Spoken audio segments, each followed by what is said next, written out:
د عامه روغتیا وزیر د لغمان والي پښتون کې په دې ولایت کې د کرونا او نورو روغتیايي خدماتو ارزونې سربیره د شته ستونزو د حل ژر ډاډ ورکړ. د عامه روغتیا وزیر احمد جواد عثماني پرون د جمعې په ورځ د یو پلاوي په مشرۍ لغمان ولایت ته راغلی و. نوموړي په پیل کې دې ولایت ته د خپل سفر د موخې په اړه د لغمان والي سره معلومات شریک کړل.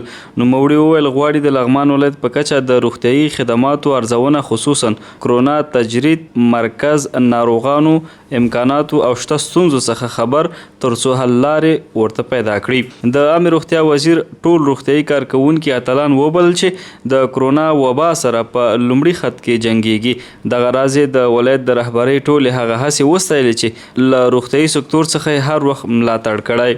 هغه له روغتیايي سکتور سره د ولایتي ادارې د لا دوامداره هڅو غوښتونکی شو. د عامه روغتیا وزیر احمد جواد عثماني زیاتوي چې په لغمان ولایت کې به ټولې اساسي روغتیايي ستونزې حل او لومړیتوبونو له مخې به مخته لاړ شي.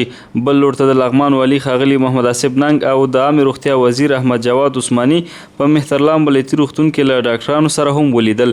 د عامه روغتیا وزیر دغه راز د کرونا او نورو روغتیايي برخو کې د یو شمېر قومي مشرانو او متنفذینو وړاندیزونه او غوښتنې هم له نږدې واورېدې. عثماني د عامه روغتیا په برخه کې د 5 تطبیقي پلانونو تشریح سربیره ژمنه وکړه چې د کرونا وایرس سره د لاښې مبارزې او تجرید مرکز اړوند ټولې ستونزې او اړتیاوې به پوره او ځانګړې پاملرنه ورته وکړي. په ورته مهال د لغمان والي ښاغلي محمد آصف ننګ د عامه روغتیا وزیر او ورسره مل پلاوي څخه مننه وکړه چې د روغتیايي خصوصا کرونا ناروغۍ برخه کې خدماتو ارزونې په موخه یې دې ولایت ته سفر راکړی. هغه د کرونا ناروغانو د درملنې تجرید مرکز او په دې ولایت کې په هر اړخیز ډول د کرونا سره مبارزې چمتووالي د ترسره کړو او راتلونکو پلانونو اړوند معلومات شریک کړل.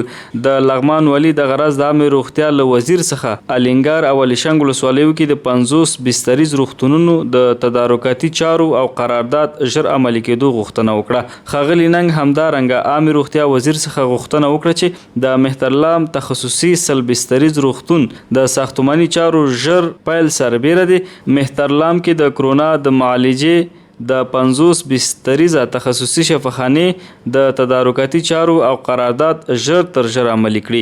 د عامه روغتیا وزیر په دې ناسته کې دغه راز د لغمان ولایت کې د روغتیايي خدماتو څخه خوښي وښوده.